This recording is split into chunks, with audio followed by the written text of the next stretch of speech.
I believe we made 48 trips from a rented white van filled to the brim with my belongings to the fourth floor walk-up apartment located on the Upper East Side of New York City. It was my first time living outside of North Carolina, and I was ecstatic about the possibilities, but just could not seem to shake the feeling that it was not quite where I was supposed to be.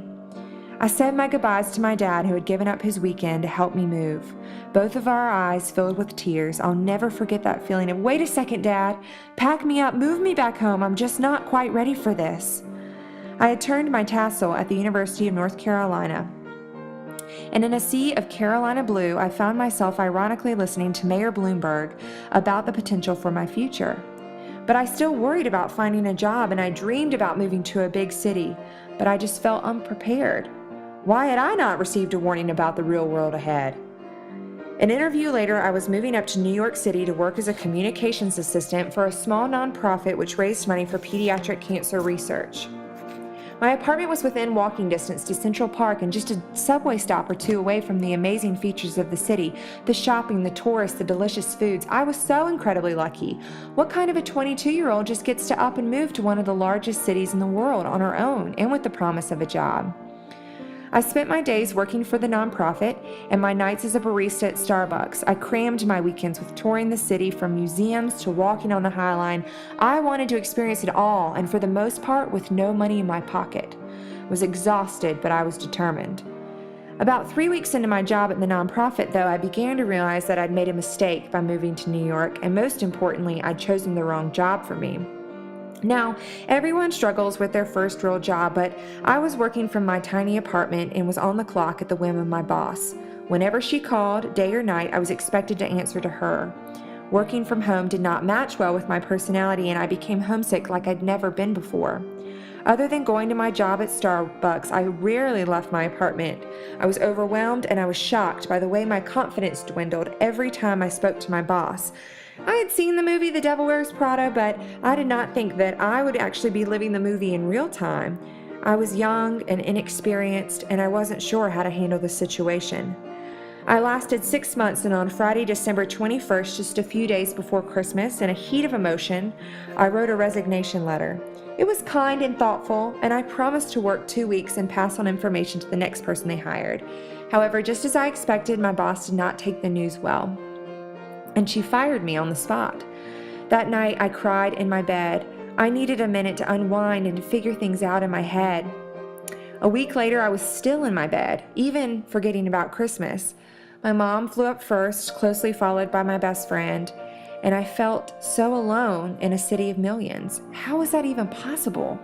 And how would I even begin looking for a second job? I knew no one up there who could help me, and as a bubbly, happy individual, I felt like I was living an out-of-body experience.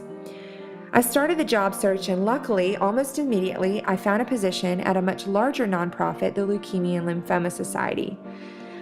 This time, it was in event planning, and I was excited even though it was only a 6-month temporary position. I jumped at the opportunity to be able to work in a real office with a desk and employees. The job was a great experience, but something was still missing. The feeling of not being where I was supposed to be was something I simply could not shake. "Carrie, be happy," I told myself in the mirror each morning before heading to work, but inside I felt selfish and insecure. I knew that if I gave in and moved out of the city so soon after I had moved there, that I would forever have failure stamped across my forehead, though I was not sure who I was trying to prove myself to: friends, family, myself. After much discussion with my roommates in New York City and nights of tearful conversations with my parents, I applied to graduate school on a whim. "Oh, you'll never get in," my brain said to me. "Barely a year of work experience, and you failed living on your own." But then it happened. Like a puzzle, everything completely fell into place, and within 2 weeks of my submission of my application to Appalachian State University's MBA program, I got the acceptance letter. A few days later, and some connections from friends, I had an apartment and a roommate, and boom. I stopped for a minute. How could something be so easy for once? Another white moving van later, I was moving into my new apartment in Boone. As I drove up to this small mountainous town for the first time, my eyes filled with tears. But this time they were happy ones. My 1-year anniversary of graduating came and went, and there were so many things I wanted to say to the new graduates. As cliche as it might sound, I wanted to tell them to follow their gut instincts, trust themselves, and most importantly, love themselves, never doubt their abilities or their feelings. Learn from every experience and challenge themselves.